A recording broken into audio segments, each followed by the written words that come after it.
Opisyal nang itinalaga bilang bagong pinuno ng Bureau of Customs si Alberto Lina kapalit ng nagbitiw na si Commissioner John Philip Sevilla.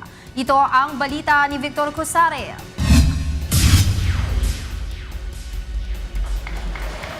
Manunungkulan na bilang bagong commissioner ng Bureau of Customs si Alberto Lina, kapalit ng nagbitiw na si John Philip Sevilla.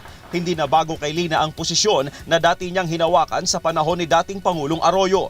Kabilang si Lina sa tinaguriang Hayat 10 o mga opisyal ng gobyerno na nagbitiw sa pwesto matapos na mabunyag ang Hello Garci scandal.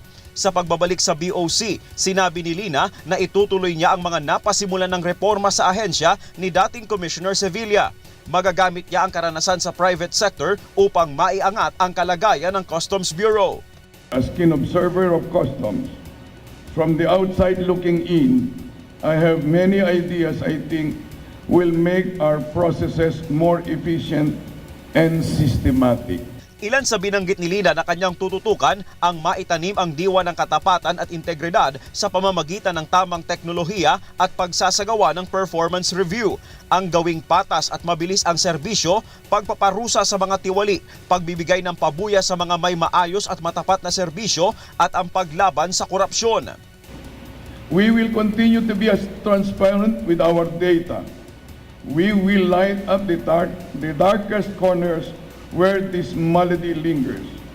We will not abandon the campaign to eliminate it. In fact, we will expand it and pursue the campaign with more determination. Kasama rin sa tututukan ng bagong customs chief ang problema ng port congestion at ang paghahanda sa ASEAN integration.